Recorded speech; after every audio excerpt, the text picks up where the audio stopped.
All right. So I want to continue with a mediation model now. So in the previous example, we just looked at the correlations between all those random effects at level 2. But we can do more with this level 2 part. And that's what we're going to look at in this example. So it's the same example, but we're going to extend it with a level 2 predictor, which is, of course, for those of you familiar with multi-level modeling, that's what you do all the time, having a predictor for your random effects at level 2. But we're also going to have an outcome at level 2. And that requires a structural equation modeling framework. So we're going to have CSD, or SESD, sorry, which is a measure of depression. And it was measured both prior to the intensive measurement episode and afterwards. So we have two values of it. So I call it SESD pre and then SESD post. So we use SESD pre as a predictor for the 6 random effects. So maybe individuals that are higher on depression before they start the daily ratings of their positive and negative affect have a lower mean on positive affect and a higher mean on negative affect.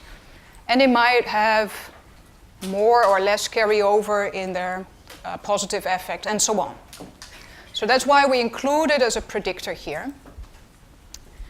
And then we can also have the post measurement of SESD as an outcome variable. We regress it on the pre-measurement of SESD, so that's what we have here, and then on all the 6 random effects. And then there is also an unpredictable part of this. So that's the idea of the model. I could draw it like this at level 2. So at level 2, we have an observed variable. It's a between-person variable. It does not vary within individuals. So it's measured before the intensive period and another one after the intensive period. And we regress the post-measurement on the pre-measurement, but also on the 6 random effects, which are predicted by the pre-measurement. So now we have mediation through those means, but also through all the lagged relationships. Yeah? So we have 6 indirect or mediated effects and 1 direct effect. How do we do this in Mplus? Well, we have to indicate that when in the use variable command, we indicate that we want to include those 2 variables as well. So these are the daily measurements of positive and negative affect, and then we have SESD pre and SESD post. And we specify those 2 last variables as between level variables. So they will only occur at the between level, not at the within level. Because they don't vary within persons over time, we only have 1 measurement for each of the variables per person. And then the rest is pretty much the same as what we saw before. We create lagged variables, we indicate the time interval variable. I say define and then center those 2 variables. I use grand mean centering. That way the those intercepts become actually the means of these random effects, because this one will have a mean of 0, right? If I use grand mean centering. So that makes those intercepts more interpretable. So that's why I use grand mean centering for the level 2 predictors, or predictor, and also for the outcome variable. So this is still the same as before. And then the within model has not changed. It's still the same model. And then at the between level, I say I want to regress all the random effects. So this is referring to all the lagged coefficients, so from pp to nn. And then also the random means. And I regress them on SESD pre. And I give, so these are 6 regressions, right? Because we have 6 variables here as outcome variables, 1 predictor. So there's 6 separate regression equations that we are defining here. And I give the regression coefficients names, A1 to A6. So basically, I'm specifying that this is A1, A2, or actually, well, they are in a different order, but I'm specifying those names. Yeah? And then I regress SESD post on those same variables. make sure to keep the same order of the variables, and SESD pre. And I give these also names, and now we have one outcome, but we have 7 predictors here, the 6 random effects, and also the pre-measurements. So that's, I refer to those as B1 to B7. So if we look here, like, this would be B7, and then the other ones are the B1 to B6. And then I use model constraint option. I create new variables, and they are just the product of 2 paths. So A1 times B1, that's the effect of SESD pre on the autoregressive parameter of positive affect, multiplied by the effect of the autoregressive parameter for positive affect on the outcome variable. So basically what I'm saying is multiply this one here, A1, with B1. And that's what I do for all the other ones as well. So that's what I do here. So creating all those new variables, or new parameters, I should say, I'm sorry. New parameters.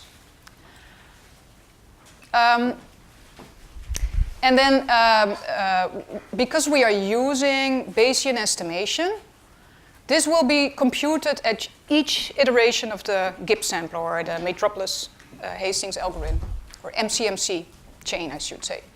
So if we have, before I said I had at least 5,000 iterations, so it will do this 5,000 times. So I actually get a distribution for this indirect effect. So we don't have to bootstrap when we do Bayesian analysis. We can just compute a quantity that's the product of 2 parameters and get the posterior distribution for this. Yes. And this is what it looks like in the output. So we have these new additional parameters. And here they are. It's the AB, the A times B. For instance, for the phi parameter of positive affect, or the cross-leg parameters, and so on. So these are the indirect effects, or the mediated effects. And we see one of them has a credible interval that does not contain 0. That's this one. It's the autoregressive parameter for negative affect. So when we go back to the picture here we see negative affect, the phi parameter. So there is an effect going like this. But all the other indirect effects have a credible interval that includes 0, so there's no evidence that there is an effect through those random effects. This is in the younger sample. When we look at the older sample, we see that none of the mediated paths has a credible interval that does not include 0. So here we would say there's no evidence for a mediation.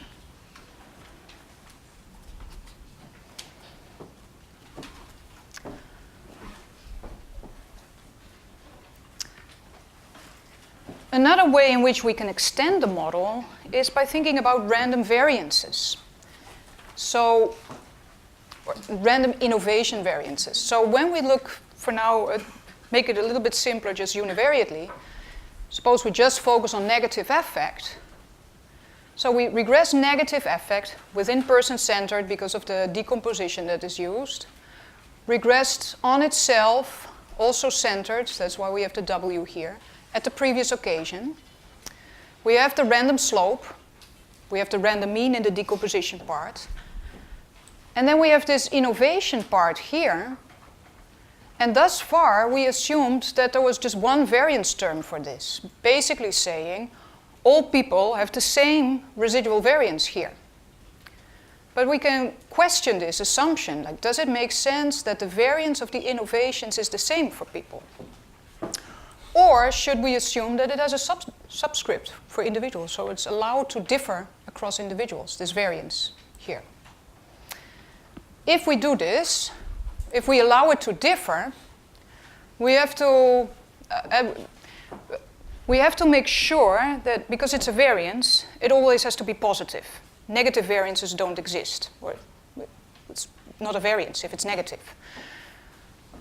So if we are going to say, what is the distribution for this if we allow for individual differences in the variance, if we want to have a distribution for this, we cannot just say there's a normal distribution, because then we might end up with negative variances for some people.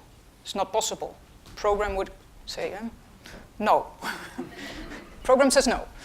So what is implemented in Mplus is that the log of the variance comes from a normal distribution. And actually, the log of the variance, together with the other random effects, comes from a multivariate normal distribution, so that they can be correlated to those random effects.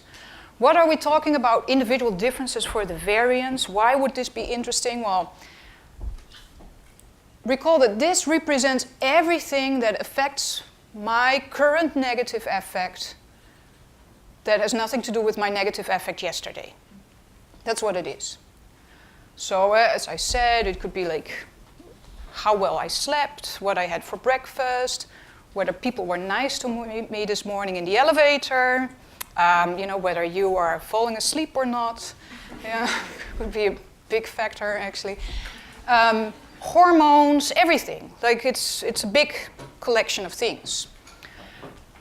Now, the variability of that term, so that's this variance here, it may be different for different individuals because it represents differences in exposure.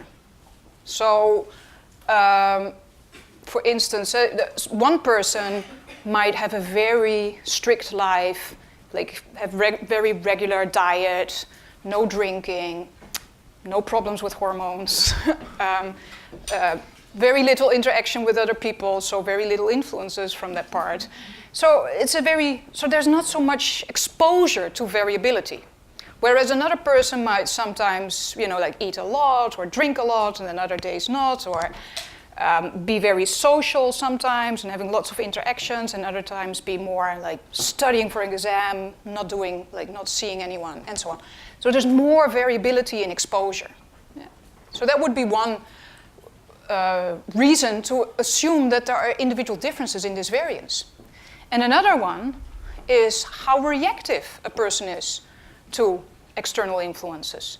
So personally, I'm quite reactive, I think. When people smile at me, that makes me happy. And when they frown, or, even just random people in the street or in the shop, it affects my mood. Whereas other people, they don't even notice, It's like... So this reactivity, that's also, it's a personal characteristic if we don't have a measure for this specifically. I mean, if we have a measure, we could include it as a variable in our model. But if we don't have a measure for this, it might end up in individual differences in this variance here. So that would be reasons to assume that innovation variance can be different across individuals. And then it's important to account for it, because if we don't account for it, it might screw up the estimation of, for instance, the phi parameter. Because the variance of this variable is a function of the variance of this term and the predictive relationship here, or the strength of this relationship here. There's a standard formula in time series literature that shows this, but what it basically shows, or what it comes down to, is that the variance in negative affect is, or in the y variable, is a function of the autoregressive parameter and the variance of the innovations. So if we fix this, while this is supposed to be different across individuals, the variance of this, then it will happen, something has to happen here. And together with another PhD student of mine, we wrote a paper about this. So it's a paper by Jongerling, Laurenceau, and Hamaker, which was published 2 years ago, I think. So where we did a big simulation study to show what the bias might be. So now in Mplus, you have the option for allowing for individual differences in this innovation variance. And this is one way to represent the model. So as I said before, I was showing the model where you have the decomposition part and then the within part and the between part. This is more like a one-dimensional picture where you see it in one big picture. So you see there's a decomposition happening here, So we have the observed variables, that's the squares. And of course, then we only have 2 time points here, but this would continue in both directions. And then there's the within part here and the between part here. And for the within part, we see the black circle here and the black circle here. So the phi parameter is allowed to differ, the autoregressive parameter, but also the innovation variance. And I guess this is not the best name because here it's still the variance, but as soon as it ends up at the between person level, it will be the log of the variance. You have to give it a name. So that's, yeah, I don't know. It's like one of those things where I feel, oh, yeah, well, what can you do? This is how you would specify the model. So we have the autoregression here, with the lagged variable for negative affect. Give a name to the autoregressive parameter because it's random, so I call it p_NN. So that's the phi NN. And then this day NA here, without anything else, is now referring to the residual variance here. So this two-headed arrow.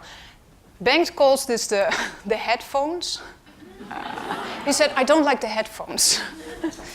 But for path tracing rules, they are great. But yeah, you are a lot of trouble. But it's fun.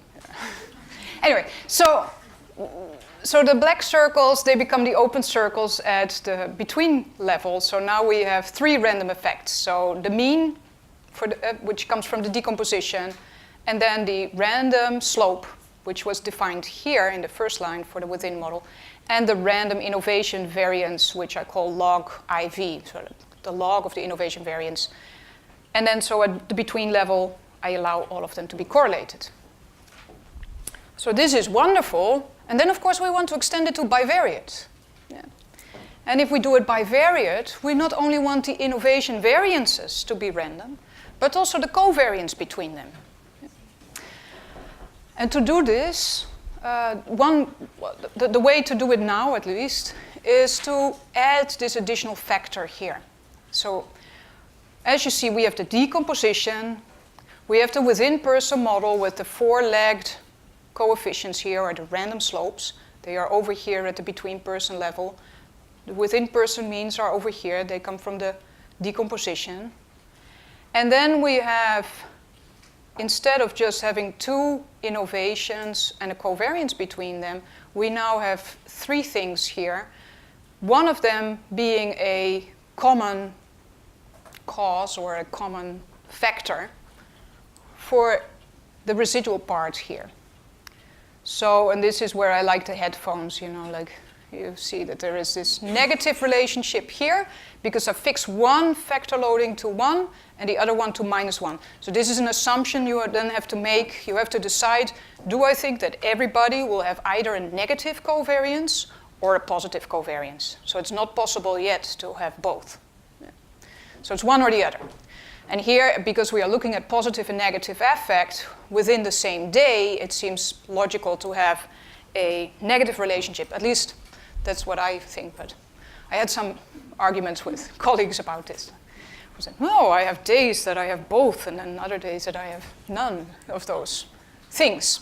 Anyways, so what we do is we specify it with an additional factor, and then the residuals, which are, by default part of the model, they would represent the unique parts of the innovations. So that's how we get those 3 terms here. This is not a great sentence, actually. So I'm tempted to say just cross it out. It's like, it's not that minus eta 2 t is the shared part, but yeah, we do have this additional factor to model the covariance between the innovations. And the covariance is really -1 times the variance of eta 2 times 1. So that's always going to be a negative number, right? Because a variance is always a positive number. So if I fix one of the factor loadings to -1 and the other one to 1, then it's going to be a negative number. So negative covariance and then unique parts. To specify this model, this is how we do it. So we have the lagged relationships here that are random.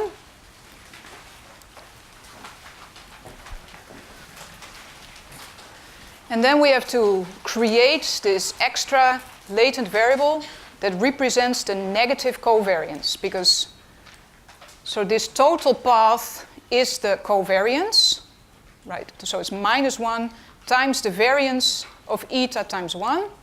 So then the variance of eta is actually the negative covariance. And I know if this is challenging for you, it was challenging for us also. So. And it's in the paper that's on the website. So on the website of Mplus, there's a few papers on DSEM under the time series heading. So then if you want to study it in more detail, you can look over there. So we specify this additional latent variable, and as you see, I fixed the first vector loading to 1 and the second one to -1.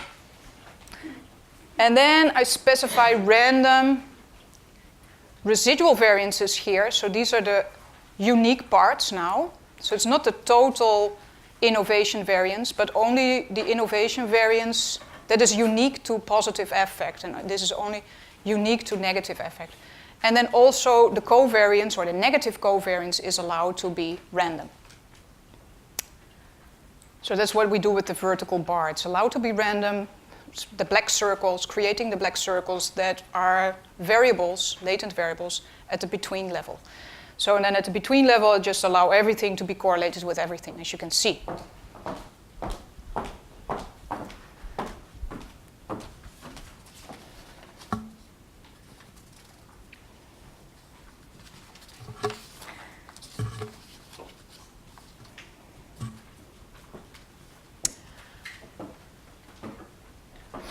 And then I can combine this with the mediation. Yeah? So now, before we had 6 random effects.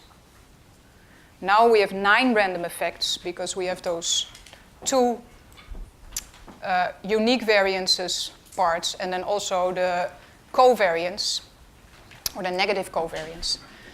And we see that in the younger sample, we see, or well, in both samples, we see that there's a direct effect of previous depression on later depression. It's a positive effect in both samples. And then we see that only for the younger sample, there are some mediated effects. So that's like the credible intervals here that do not contain 0. So this one is the phi parameter of negative effect. So that's also the one that we found when we had fixed innovation variances and covariance. So in the previous model. So that's reassuring that we can replicate these results even if we specify the model differently.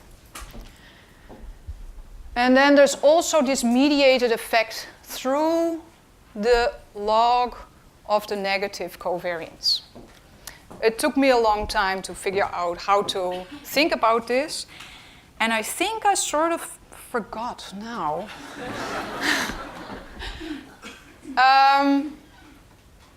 Yes, what am I saying? So higher previous depression is indirectly associated with higher post-depression in the younger sample through the autoregressive parameter of negative effects. That's what we see here. And the negative covariance between the innovations. And I think it was that if people are higher on previous depression, they tend to have a stronger relationship between the innovations, stronger negative relationship, so further away from 0. And that was then predictive of later depression, which in a way is related to this idea that, you know, if things are more strongly related to each other, this might not be a good thing. So if something happens and it only changes my positive affect, that might be healthier than if something happens and it affects both my positive and my negative affect. Yeah? So if I only get happy because someone smiles at me, or less happy, less positive affect when someone smiles at me, but it doesn't change my negative affect, that's a better situation to be in terms of depression proneness than if it affects both. I think that would be the conclusion here. Yeah, and these are these were again based on creating new parameters, and these are just the relationships that you get for the regressions. Oh, sorry, I'm using the wrong one. So, and that's basically what it's saying also. And it's in more detail described, of course, in the paper. So, that brings me to the fourth application. And this is really a different one. So it's about an intervention study. So it's a randomized controlled trial. And so we can assign people to different treatments, gather ESM data, and see whether, for instance, the means are different across the two groups, or the variances, or the dynamics, the autoregression, or certain cross-legged relationships. Here I'm focusing on a data set from Nicole Geschwind, and it's a negative affect that I'm focusing on, and it's individuals who have a history of depression but are currently not depressed. But as you know, as you probably know, there's a big chance of relapse when you've had depression. So there were actually 2 periods of ESM data collection. So it's a bit like the measurement burst design idea that Nesselrode proposed. So there's ESM data before the intervention. Then people were randomly assigned to either treatment or no treatment. And then there was ESM after this period. And the treatment consisted of mindfulness training, which is a training that's been developed and used a lot to make sure that people who have been depressed do not fall back into depression once they've recovered. And it's very promising. So it's interesting, this data setup, to see if we can see whether the dynamics of their affect regulation change as a result of the intervention. And I'm actually focusing on different variables than what they were doing in the paper. So I'm not, in that sense, contradicting their results. They found different results than what I find here. But, and that could be, because of a slightly different approach or different variables or, So it's more an illustrative example. So the data, the way they would be set up for a single individual here, we have the first phase, so the pre-measurements, and then the post-measurement or the post-intervention phase. So there's 2 phases, phase 1 and phase 2, and then within each phase there's repeated measures. Here there's like nicely follow, they nicely follow up. There's no missing data, but of course in practice that's different. And then there is some Y variable that was measured. So it's just one variable. Now we could do stuff with DSEM, creating dummy variables for the phase and then have complicated interaction terms. But especially with the decomposition, this is not so helpful. Because then for the decomposition into within and between, we would decompose, we can just get one mean that represents the mean in the reference period, so that's like prior to treatment, but we wouldn't have like the mean after the treatment. That would be a product of something with a dummy variable. And so I just was thinking about this and I thought like, oh, this is going to be horrible. And then with the autoregressive parameter, I want to see whether it changes over time. And then I thought like, well, maybe another way to do it is just to make 2 new variables. So I'm going to have a variable that I call y1, which is just the y variable during the first phase. And there's no observations during the second phase for this variable. And then I'm going to have a second variable that I call y2, and it just has the y observations for the second phase. And so there's missings for the first phase. So now if we specify, for instance, an AR1 model, we can do it separately for both variables. And this one would be centered with the mean of the person prior to the treatment, and this one would be centered with the mean of the person after the treatment. And I would have 2 latent variables at the between person level, one representing the mean prior to treatment and one representing the mean after treatment. So I thought this was a really nice way to do it. I emailed this to Bengt and Tiomir. I said, like, does this make sense? And then Tiomir said, Sure, Ellen, we do this all the time. So I was like, oh, well, okay. It was a good idea, yeah. You wouldn't do it all the time if it wasn't a good idea, right? It was? No, we have to tell Theo. Anyways, so, all right, where am I?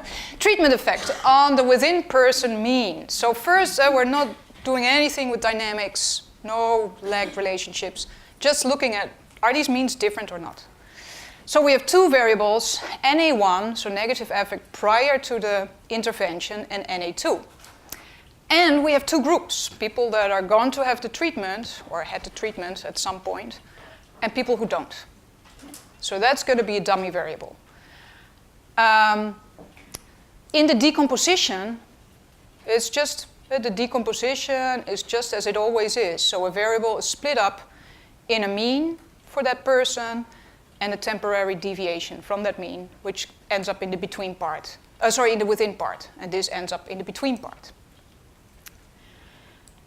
At the between person level, I'm specifying the mean, regressing it on the dummy variable group.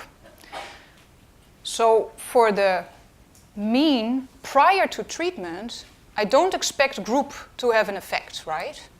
Because that would mean that randomly assigning people to the different conditions was not done properly. There shouldn't be prior differences in the means between the people in the different treatment groups. For the mean, the individual mean after the treatment, of course I want to include group as a possible predictor, but I am also regressing it here on the individual's mean prior to the treatment. And I'm not just regressing it, I'm fixing the regression coefficient to 1. Yeah? And this, I'm doing this because then I can actually rewrite it like this. So I can subtract the prior mean on both sides of the equation. So I get the difference on the left-hand side. So it's the change in the mean. It's the change in the mean between before and after. And it's a function of the treatment. That's what we have here. And there is an intercept here. It's gamma 1, 0, same as the gamma 1, 0 here. And that would just be the effect of time, right? So if this was different from 0, it would imply there is a difference between the two means, even if you were not in the treatment group. So that would be the effect of time. Yeah. So to specify this model, this is how we do it. So at the within-person level, I have two variables. By default, Mplus will look for a correlation between those two variables. But I know that if one variable was observed, the other one is missing, because that's exactly how I made them. So that's why I fix the covariance here to 0, just not to make Mplus confused. I'm not sure what would happen if I don't do this. I didn't try it. I don't know why. But I thought, I'll just help. I'll help the program. Yeah, not identified. That's what I was thinking. Like I'll just keep on. But maybe, it wouldn't have a problem. I don't know. So, but that's why I'm doing this. That's because if you have NA1, then you don't have NA2 at that same occasion. It's impossible. Because one is for phase 1 and the other one is for phase 2. At the between-person level, I regress the mean of NA1, so that is mu NA for person I, on group. And NA2, so that's the mean mu NA2 on the mean for the first phase, so that's mu NA1. Fix this, this regression coefficient to 1, and then I also regress it on group. And then I allow the residuals to be correlated. So the residuals of those regressions, if you go back here, so it's these residuals here. Yeah. All right. So this is what we get at the within-person level. We see that I fixed the covariance to 0 here, so it's not being estimated. These are the variances. So this is already interesting to see, I think, is that the within-person variance seems to decrease, between the prior and the post phase. At the between-person level, we see NA1 on group. So this is the mean of negative affect during the first phase regressed on group. That's where we expect to find a zero coefficient, because otherwise random assignment would not have been correct, right? So we don't expect differences here. I will have to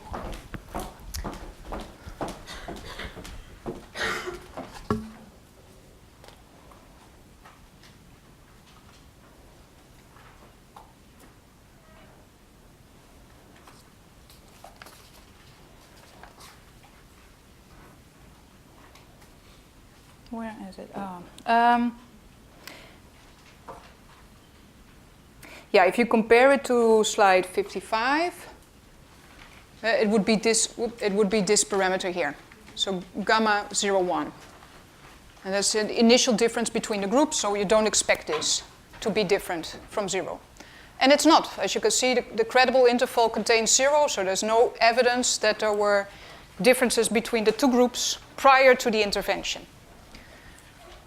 And then we regress the mean of the individual's means, or the within-person means, on negative affect after the intervention. We regress it on their mean prior to intervention, but that's fixed to 1, as I said before. So I can think of it, the other variable, as predicting the difference. So group has a negative effect on the change. And it means that for the people who were in the treatment group, they have a score 1, their negative affect went down. Their average negative affect went down compared to what it was before, in comparison to the other group that was not treated. And we see that there is evidence that this is really an effect. NA-intercept here of NA1 is just the group mean prior to the intervention, so that's not really an interesting thing in itself unless you really know the scale. Negative affect, the intercept of negative affect for the second phase, this one here, that would be the time effect. So that would be this parameter here, the gamma 1, 0. If you rewrite it like this, you see it's the effect of time for the change. Does that make sense? So we see in this initial analysis, we see there's no there's no differences between the groups prior to the intervention. We see that after the intervention, the treatment group has a lower mean on negative affect. So the intervention was successful in decreasing negative affect. And we see there was no effect of time. So this effect did not occur for the control group. Okay, now we want to extend the model with autoregression, because actually I was super excited about this idea, that maybe the autoregressive parameter will also change as a result of mindfulness, because I thought a part of the idea of mindfulness is that you stay in the moment rather than to ruminate about what happened and worry about what's going to happen, and where you basically keep on perpetuating your negative affect. You are supposed to stay in the moment, So that might decrease the autoregressive parameter. Yeah? So we have the model prior and post to treatment. And then at the between-person level, we now have, for the prior part, we have mu1 from the decomposition. Again, we can regress it on group to see whether there were prior differences between the groups. And also the autoregressive parameter, whether there were no initial differences in autoregression between the two groups. So we expect those parameters here to be 0, right?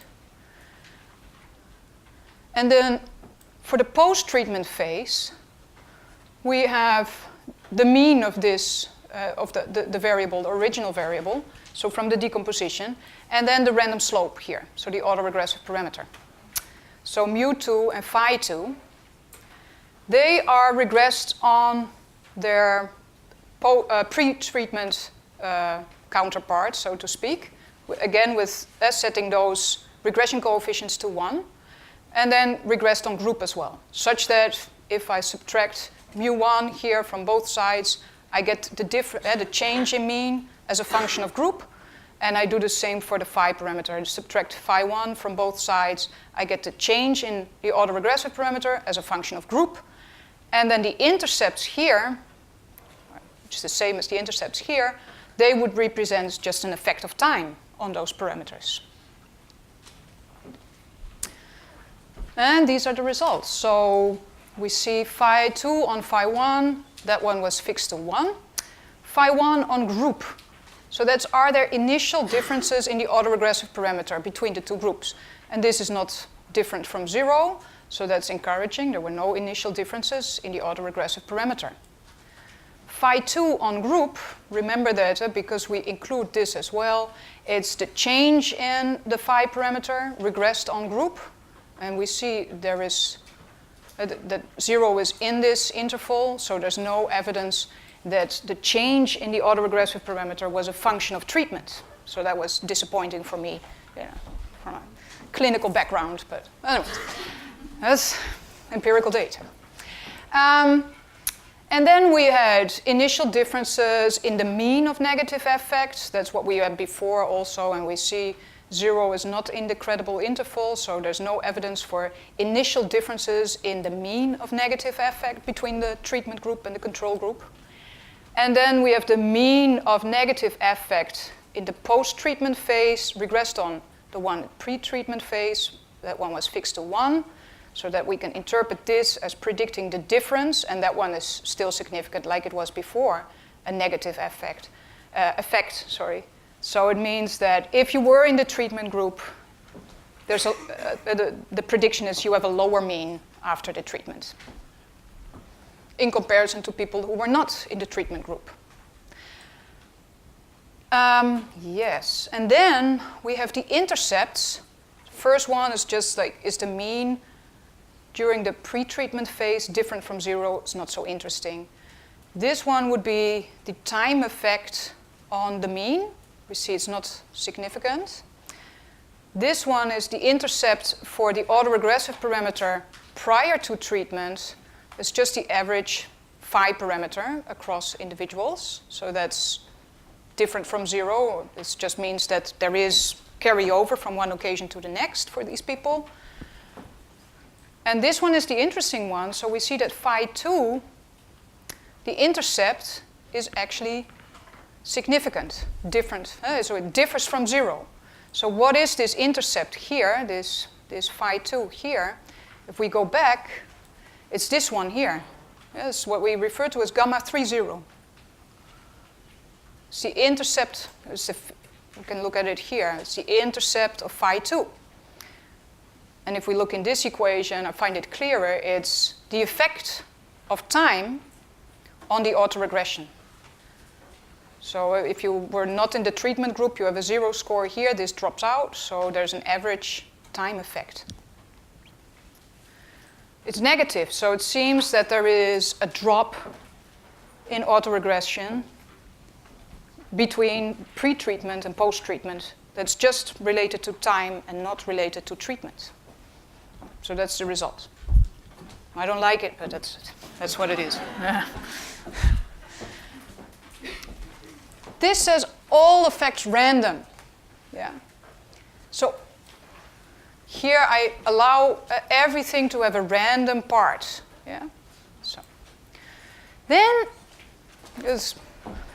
I maybe shouldn't say this, but you know the statement like torture the data until they confess. That's sort of. I was thinking like, oh well, what other model could I do that's like closely related and maybe makes more sense actually. So I thought maybe I should just fix this residual variance here to 0. So I'm saying, sure, there can be individual differences in the phi parameter, but those individual differences do not then randomly change. So they might change because of time, they might change because of treatment. That's of course, it's already there in the beginning. So they might change because of time, that's in the intercept, but they don't change differently for different people. That was the idea. And it was also, sort of to defend my case a little bit here. I was, thinking like, okay, we have so many random effects and then everything correlated with everything and everything. You just get so many parameters. So maybe I should just try to make a simpler model. Anyway, so that's what I did. And then, what I add to the code is phi2 at 0. So that's just saying, whoops, the residual variance of phi2, so that's this part here, this variance is 0, the variance of this part. All right. So that's what I did. And now what we see is suddenly phi2 regressed on group now is significant, whereas the intercept of phi2, so the time effect, is no longer there.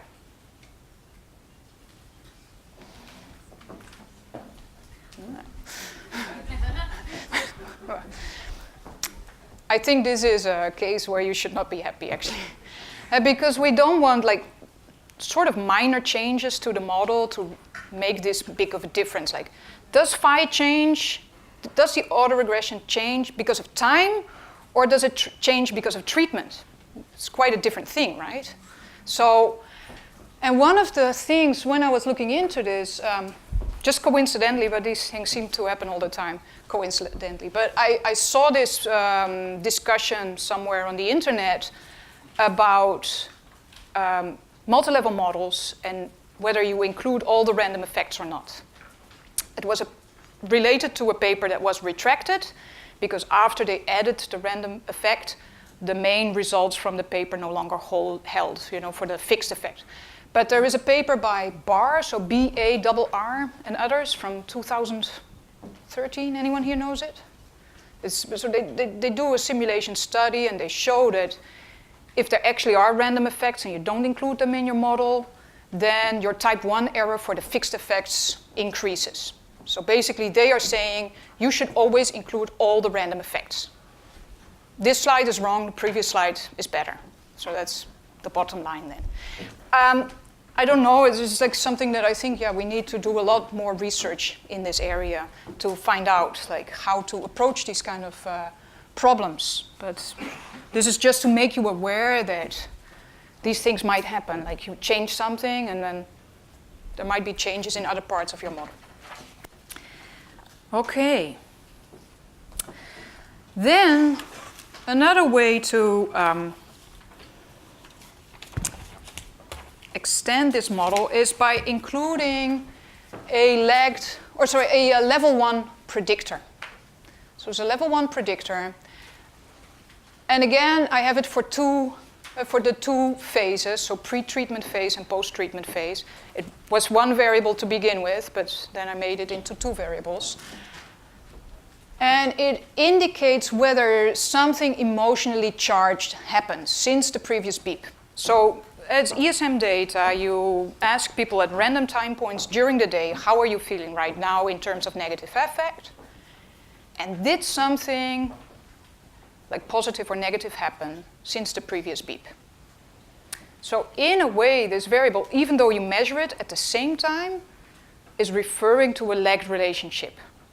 Do you see this? It's like about the entire episode or like the period before this beep. So that's why I think it makes sense to not use lagged versions of those variables, but just the concurrent version as a predictor of negative affect.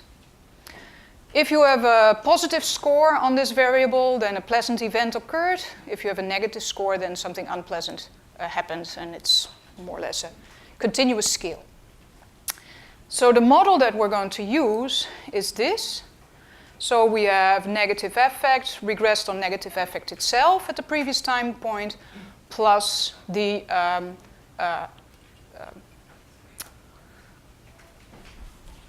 unpleasant or pleasant events. That's what the U and the P stand for. I always forget.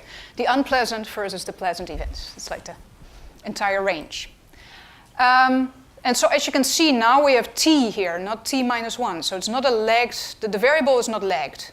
But because it's the question is referring to the period prior to the beep, It's in its measure already lagged to some extent. So we have the phi 1 and phi 2. They represent the autoregression or inertia or carryover of negative affect. And then we have beta 1 and beta 2. They can also be allowed to be random.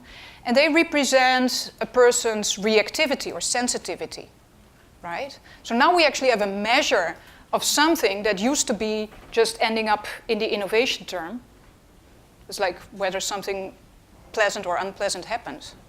Now we have a measure of this. And now we can see whether individuals differ in how much they respond to this, right? So this is something that especially Marieke Wiggers and other people from her group have been studying a lot, is this sensitivity or reactivity. And also when they are studying positive affect and the effect of positive events on positive affect, it's referred to as reward experience. And they found that, for instance, after treatment for depression, people who respond better to the treatment also increase in their reward experience. So their moods are uplifted more when something positive happens than before they were treated, for instance. So it seems to be an important thing. Yes, so this is important. We now have concurrent regressions. So if the variable measured at the same time point as the outcome, rather than only lagged predictors.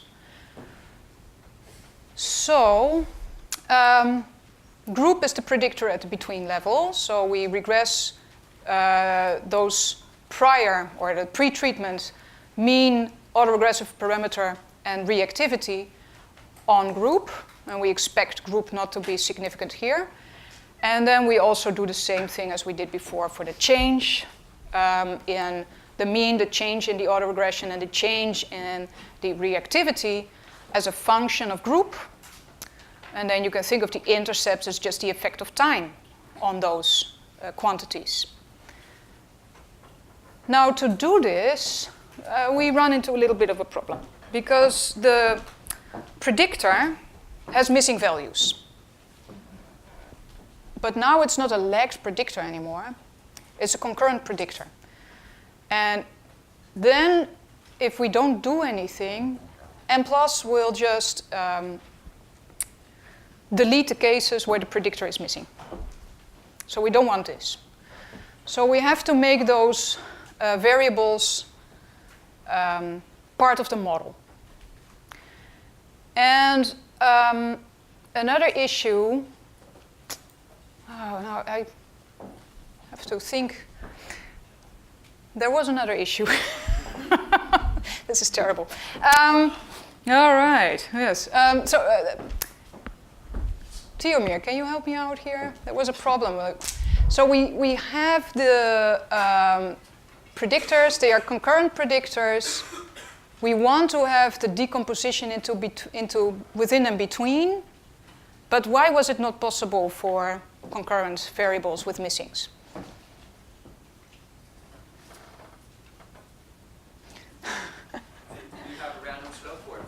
Oh, that was it, yes, that's it. Thank you, Bengt. Sorry. Yeah. Yes, that's the point. Oh, yes, yes. We have random slopes here, and that's not allowed when you have concurrent predictors with missing values. Is that it? Yes, yes. Not yet. We don't have it yet, yes, but Theomir will solve it. Unless we, decide that he has to solve something else first.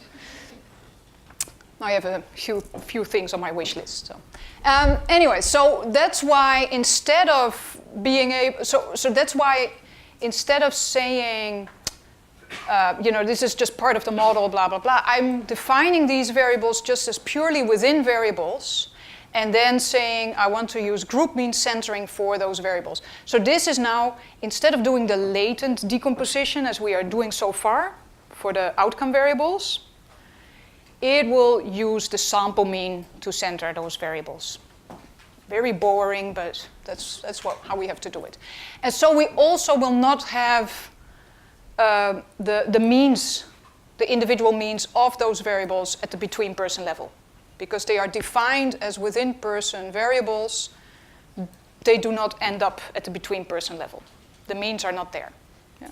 They were just subtracted, and then the variables only exist at the within-person level. So it's a concession we have to make.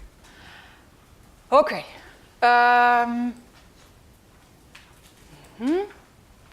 So here, let me see, we have so here we have the model again. So we have the part for the autoregression, pre-treatment phase, the reactivity pre-treatment phase, and then autoregression post-treatment phase, reactivity post-treatment phase. Then we specify that the pre-treatment variables and the post-treatment variables are not correlated in any way, or they have a correlation of 0. And I do this, to make sure that it will not delete cases with missing values on these variables. And then between, we just have the random effects. So the mean of negative effect, the random slope phi, and then the beta parameter. So this is the first part where we see, are there initial differences between the groups on the mean, the phi parameter, or the beta parameter. And then we do it also for the post-treatment. We regress them on the pre-treatment versions with the regression coefficient fixed to 1, and then also on the group variable. So it's just basically the same thing, but just extended with one more term. And these are the results. And basically, we see there's only one thing here. Yeah. So we see that the mean of negative effect, or the change in this, was actually a function of group. Again, a negative effect of group. So it means that if you were in the treatment group, you had a lower mean on negative effect after the treatment, whereas for the people in the control group, the mean did not change, because there's no time effect. I think, where is that? Let me see. Oh, the time effect is in the second slide. Sorry. But for all the other things we see, there's no effect of group. If we look at the time effects, we see them in the intercepts. So for Na2, we see there's no change in the mean of negative effect as a result of time. For the beta parameter, we see there is an effect of time. You see it. I'm looking at the wrong line. That's just saying, were they different from 0 prior to treatment? And they are, but that's not something super special. And then we see that there's no effect of time for the autoregressive, or the change in the autoregressive parameter, nor for the change in the reactivity. So it's a little bit boring. But that's what it is. Okay. And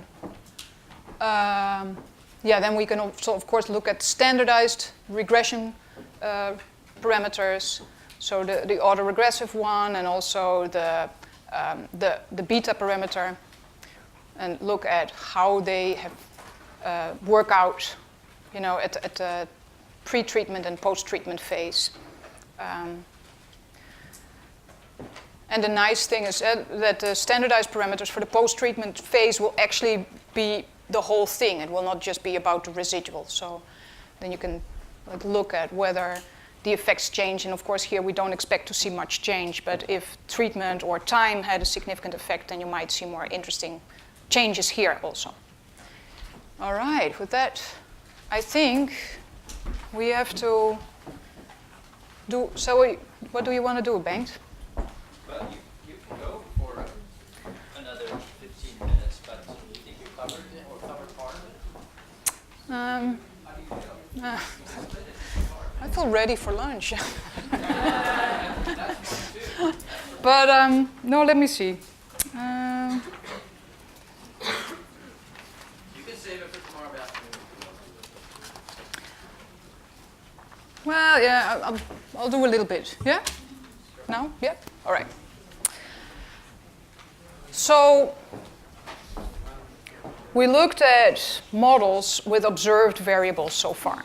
And of course, the decomposition results in latent variables, the random effects result in latent variables, but it's a little bit different than actually having a latent variable model. So now we're going to look at latent variable models, just vector models. And this is what I'm doing. I'm going back to the Cogito study. And now instead of using the sum score for positive affect and the sum score for negative affect, or the averages of those 10 items, as you probably know, PANAS, 10 items for positive affect and 10 items for negative affect, I'm actually going to use the original 10 items. So we have PA1 to PA10. The squares indicate that these were observed variables. And then they are decomposed into a between-person part, so that's the circles here, and the within-persons parts, or centered within-person over here. So now I have 10 means here at the between-person part, but I also have 10 temporal deviations. So at each occasion, a person deviates on all 10 items from their own 10 means for each item separately, right? And so for the within-person part, I can now specify a vector model where the latent variable here, I refer to it as state positive affect. So that's the SPA. And then at the between-person part, I have the means. And the means you can think of as the trait scores. It's like you vary in a particular item over time. The mean of this, you could consider this the trait score on this particular item. So that's what we have over here. This, and then, here. So these are the 10 means of a person. And we specify a vector model here. It would be trait positive affect. So we have a state model here and a trait model here. For the state model, I specify at the latent level an autoregressive process where I allow the autoregressive parameter to be different across individuals. So that becomes a latent variable also at the between-person level. And I allow for individual differences in the innovation variance. And that then also becomes a latent variable at the between-person level. So now I can see whether trait positive affect is correlated with the autoregression or the carryover in state positive affect, and whether it's related to the random input to this state.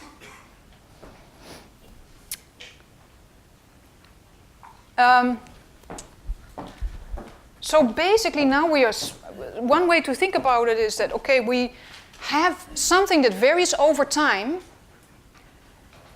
and that is common to all the indicators. Yeah? So I would call this the common state.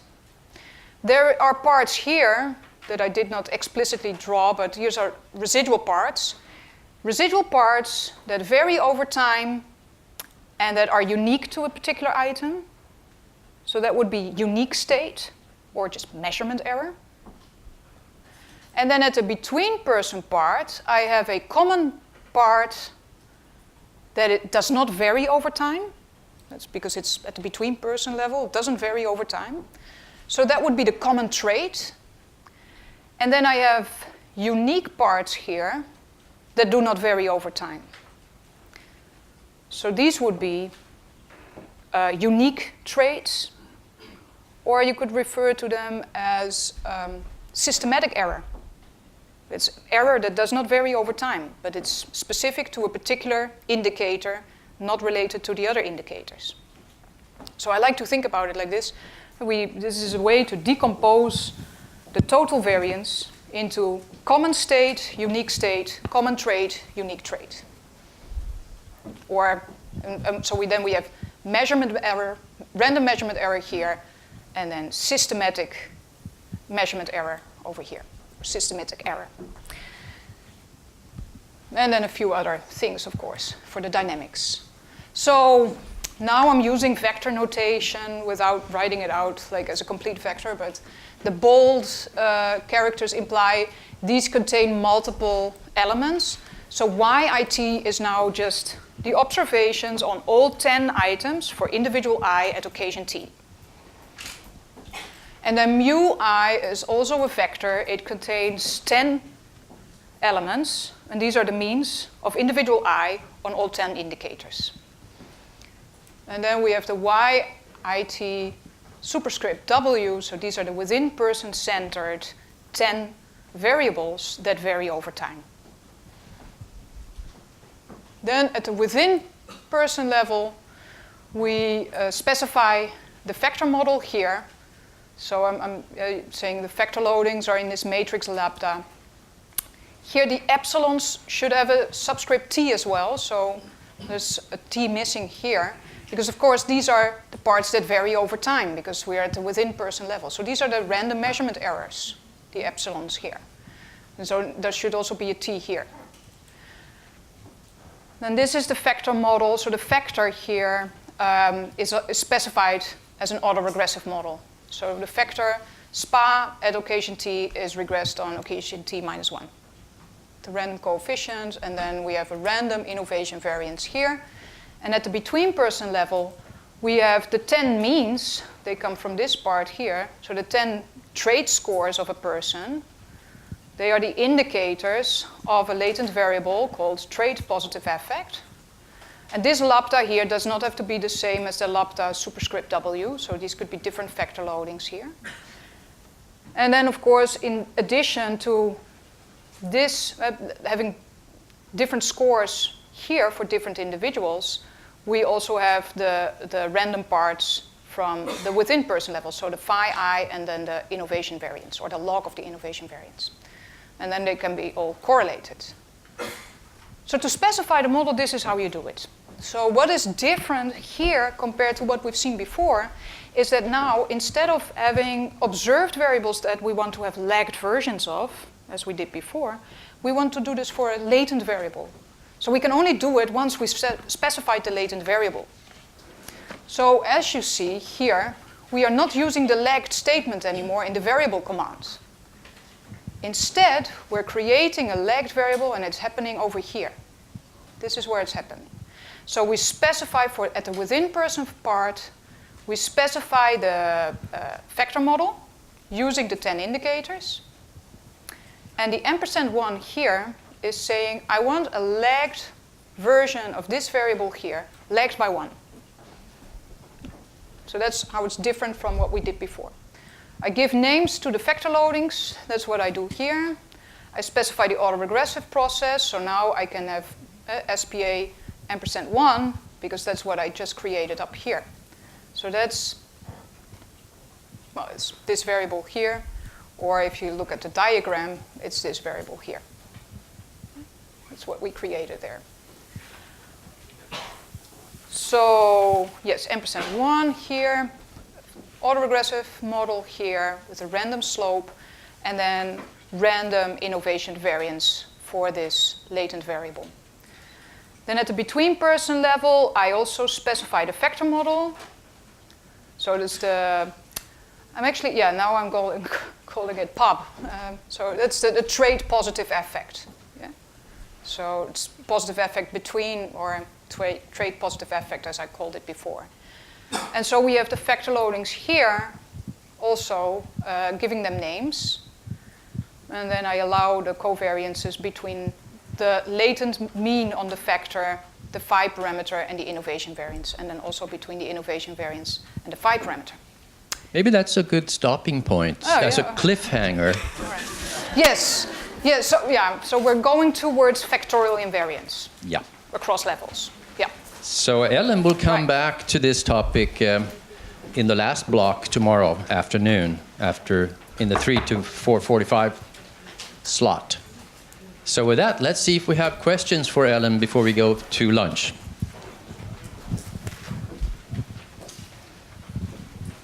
So what's the PA1 to PA10? Is that different measure of positive effect? 10 different measurement? Yes, these are separate. These are indicators of positive effect. So these are measured variables, PA1 to PA10. So it's like energetic, happy. Does anyone know any other typical? Strong, proud, excited. We're at 5 now, I think. So there's 10 of them.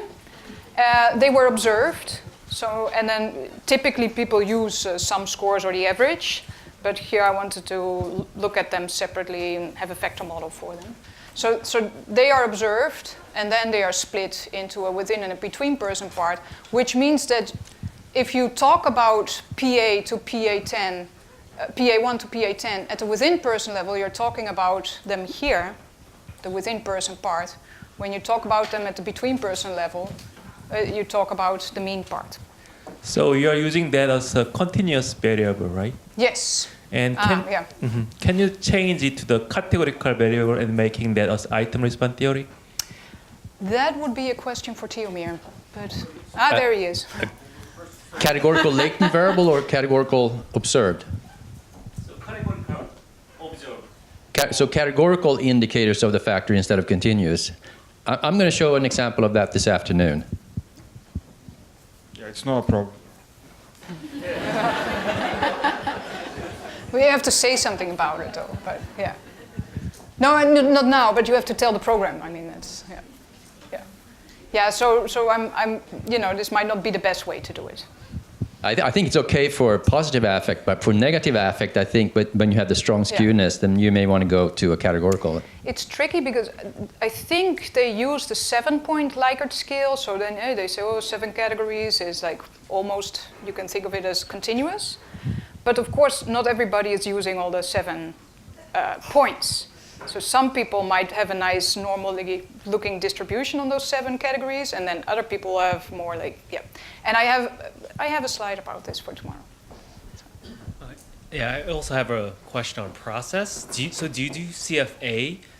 Do you do a CFA first to see how just the measurement of positive affect, for example, just holds first before you get into all this, or because? What do you mean? Just confirmatory factor analysis? Yeah, you because that's the measurement part of the model that might be messed up, right? Because that might mess up your model fit. So one thing we have not really discussed yet is fit measures. So here, when you are doing time series analysis, you don't have fit measures like you do when you do structural equation modeling. And also when you have DSEM, you don't have fit measures like CFA or chi-square or something like this to determine whether the model fits well. And the problem here is, if you have time series data, you don't have a saturated model that you can compare to. So you can compare to a null model where you say nothing is correlated to anything, not over time, nor that would be a null model, but we know that's wrong. So we know that this is it's always going to be better than the null model, but we don't have a saturated model. So determining whether the factor structure makes sense is not so straightforward. So you just trust that it's a scale because that's. Yeah, it's like, okay, this is what people have been using all the time. So, but of course, you can question whether it's one underlying dimension or whether it should be multiple. But there are really. cross-sectional data on these items from which you can derive. Yeah, I wouldn't want to use cross-sectional results to make statements about what the factor structure would look like at the within or the between person level. But there's a question over there. Yes. Thank you. My colleague behind me and I might be the only ones asking questions about productivity of software engineers, but we have a data pool from 1,000 students who took a course, and we're interested in a couple latent capabilities in them. One is the speed with which they work, and the other one is something I'm calling quality conscientiousness. But we only have from each student about 10 data points over time, but they progressively get in the course more and more capability, maybe. So some is inherent, some is added by the course. We only have 10 data points per student. You can see where this is going. Normally, programmers vary quite significantly in their ability, so there's a large amount of variance, total variance, to be explained. Any comments on the power of teasing out the individual trait capability that's the same over time, but then maybe a component that's added by the course for the two traits? I'm really looking at a very small number of traits, not 10. Yeah. And you're doing it with factor models or just some scores? Or? I'm using a rather unusual machine learning tool called causal learning, developed by folks at Carnegie Mellon University, where he and I work. But we're looking at Mplus for a variety of reasons to supplement what we're currently doing. Yeah. So I don't know quite. Yeah. So I think, so when you have just 10 measurement points per person, Yeah. studying individual differences in the dynamics would be probably That's what a we little feared. bit too much. You can still do multi-level modeling, and I think that's a good idea to separate within and between person variance. You can do this with as few as 3 time points. So I think that would be definitely worthwhile. And so you could use the DSEM approach, but without any of the random effects for the slopes, for instance, and add predictors for different phases or like interventions or whatever you're looking at. It might also, so 10 is like sort of like a borderline case where you go like, is it better to look at it in wide format, where you say we have 10 repeated measures, versus in long format? And I think it also depends, like, so would these 10 measurements be aligned across people? Is it like, measured at the first month and then the second month and so forth? Or is it like some people are measured just like the first and the second and the third month, like up to 10, whereas the others are measured later on? For across all 1,000 programmers, there are 9 interventions. So there's like a 0th measure or a first measure. Then there's intervention number 1, and they all receive the same 9 interventions. But not exactly at the same time. It could be actually a few years apart, but it's going through the same. That sounds like it would be easier to deal with in long formats, because then you could say for person 1, you have a dummy variable that, observation 1 and 2 are prior to the intervention, and then the other ones are after the intervention. Whereas for another person, the change happens between observation 5 and 6.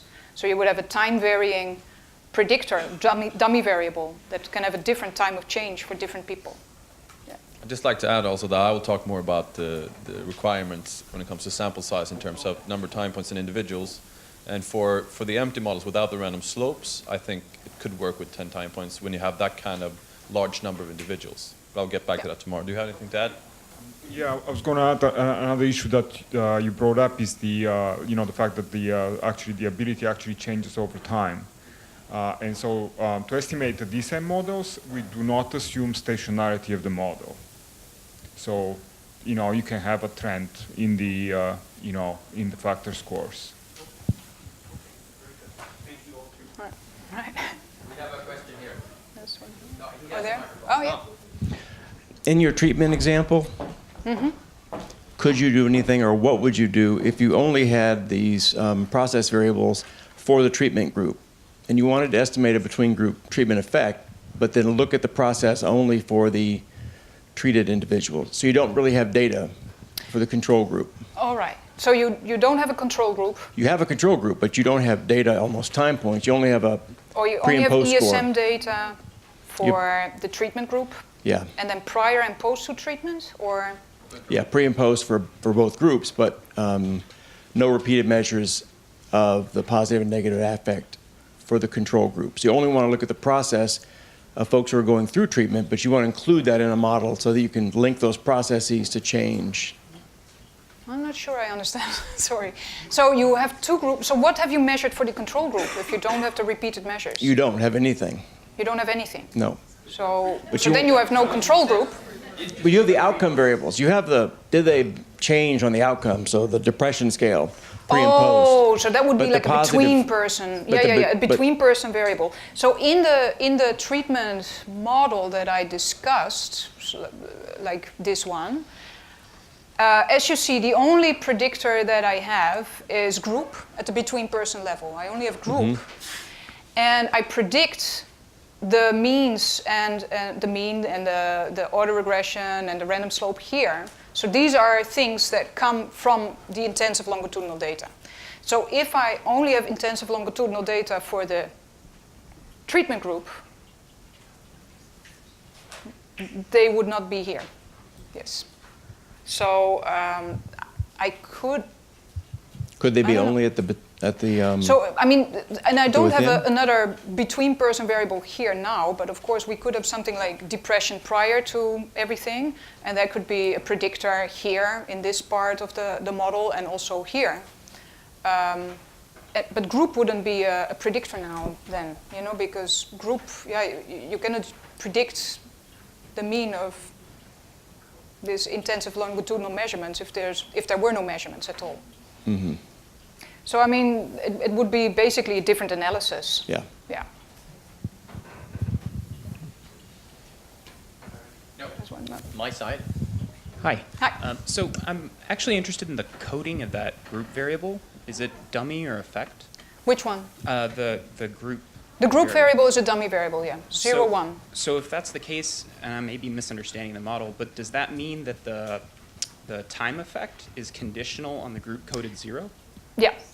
Yeah. Okay. Yeah. So we'd want to effect code if we want to see averages and swap. Yeah. Okay. Yeah.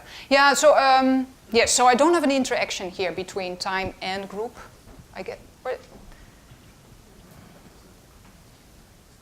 Or is that baked in? Yeah. So so this would tell us, whether there was a change in the mean, for instance, due to being in the treatment group, and then of course this is the change in mean you expect if this is 0. So yeah. You can hand over the microphone to the right. So with the example we were going over on slide 53, I see that Which slide? Sorry. 53. 53. So the data was collected 6 days, 10 beeps per day, and so we averaged across days for negative affect, correct? What do you mean with?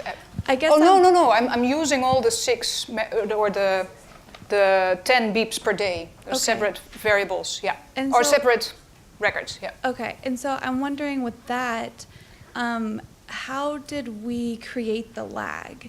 Because I know that on one of the slides we just do the lag with the parentheses and the 1.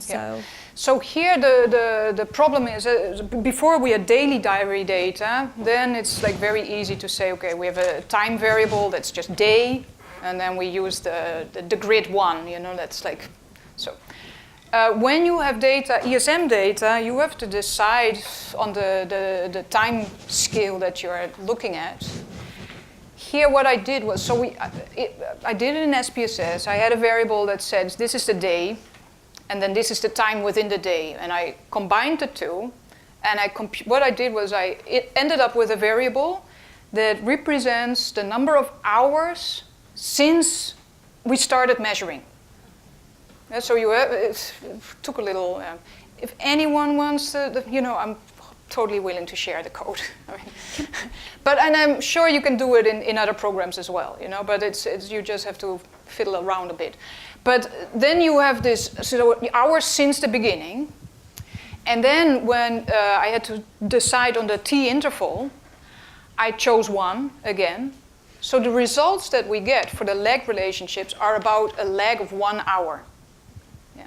And so this also means if you at some point have a measurement maybe at 10 o'clock in the evening, and then the next measurement is at 7 o'clock the next day, there will be just like missing records, So basically, you don't have to worry that the first measurement of a day is regressed on the last measurement of the previous day, because there's so much missing in between that the effect will basically have disappeared. And this is another thing that, I haven't really discussed, but so it's the way this regression happens is not the same as it's happening when you are doing it with multi-level software, where you just create this lag predictor and then regress the outcome on the lag predictor. But it's using techniques from time series analysis, like Kalman filter and state space modeling, where basically what is happening, well, this is the way I understand it, but then when Theo Mayer explained it to me, it was like slightly different, but it comes down to the same point. So what is happening is that you have your negative affect at a particular occasion. Based on the phi parameter that the Gibbs sampler is using, is making a prediction of the next occasion. If there is an observation, then the prediction will be updated in light of the observation. And then it will use this updated version to predict the next occasion. If then there is a missing value, because the person didn't answer it, or because the grid that we're using, it cannot update the prediction. So it will just use this prediction to make the next prediction. And if there's a whole string of missings, it will just, continue to use the previous one, and it will actually go towards the mean of the person. So in this case, because it's centered, it will just go to 0. So that's basically what's happening. Regarding scoring the time variable, if you have a timestamp in your data, day, hour, minutes, seconds, can't one use Excel to create a continuous time variable from that? I assume you can do it with the define command in Mplus. You're essentially adding two variables, right? Sure. Can I ask All one right, more? next question. Can I ask one more really quick question? So, Okay, but just one more. Okay, sorry. For the mediation analysis, we noticed that the outcome was also centered, and so I was wondering if you could talk about that a little bit. Yeah, I guess, I didn't have to center the outcome variable, but it was helpful to center the predictor, and then, to make sure that they are, I don't know. I guess I shouldn't have to do that. Yes. So that would be the answer. So centering the predictor is helpful because then the intercepts are actually the means, but for the random effects.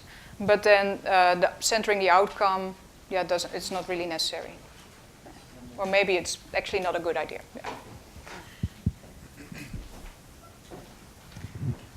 Yeah. In the slide 65, so 2 questions regarding the syntax about the NA1 up 1 with NA2 up 2 at 0. So number 1, is this too strong assumption that there is no correlation with a negative effect before treatment and negative effect after treatment? Yeah.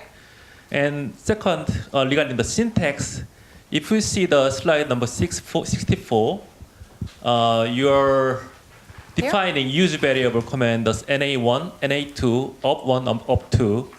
Now, in the syntax 65, NA1, 2, up 1 is used. With a NA2 / up 2 is used. That means NA2 up 1 with NA2 up 1 up 2 at 0, right? That's what you defined in the syntax. So what I'm doing here is, yes, I say I want to use those 4 variables. Right. I make lagged versions of those. Right. These are specified at the within person level, so they are and then I'm centering them per person. These will also be centered per person, but that's part of the latent decomposition.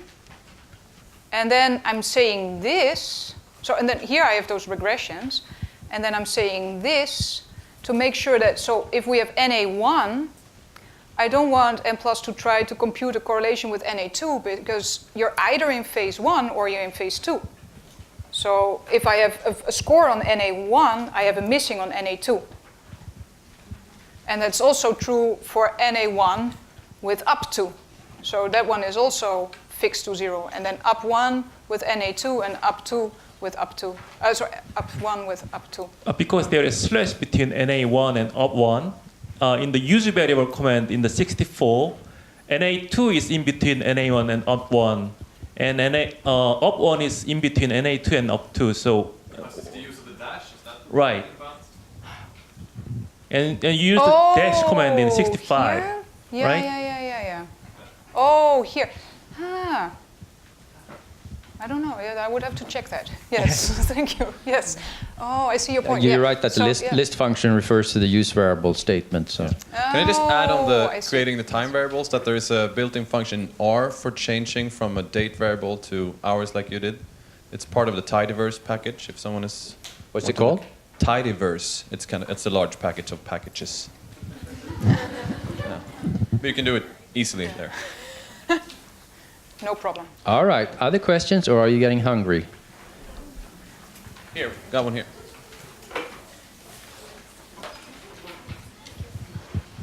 So on page 72, the slide at the within person level, can you explain it a little bit more why the item PA1 to PA10 are also lagged? So aren't the state positive affect are estimated by the item just measured at the same time point? Yes, yes. Why do so we need this to map is, that? I mean, this is basically saying a lot of things at the same time. So what I'm saying with the by statement, I'm saying there is a latent variable, SPA, that is measured by these indicators. But I'm also at the same time saying, I want you to create a lagged version of this latent variable. And that's with this part here. So it's this, you know, like it's not, the n%1 is between brackets here.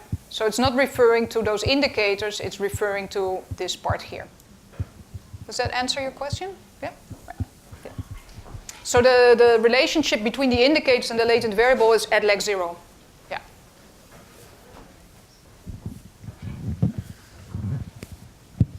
Just to follow up about the ESM and the time. So when those are often done on semi-random intervals, so someone's at 10:30, someone's at 10:45, are you rounding those off so that they're hour spacing or something like that? Yeah, so what I did was I had, you know, hours since the beginning, but that was not,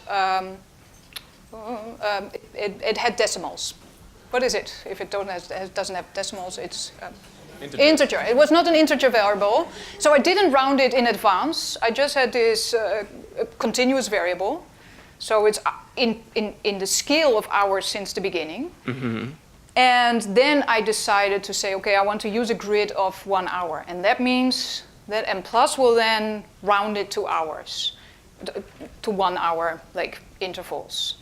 And I know that Tiomir will say more about it, and then Beng will say more about it. Like, sometimes you might have multiple observations that fall within the same interval, and then Mplus will do some stuff with this, you know, to make sure that, yeah, you get them in different intervals. And if it happens too often, you get a warning that, like, you might have to use another grid, like another interval to look at. So the variable itself can have decimals, but then the interval... Yes, the time, yes, because before, of course, we had day, then it was just an integer, but it doesn't have to be. Yeah, sure.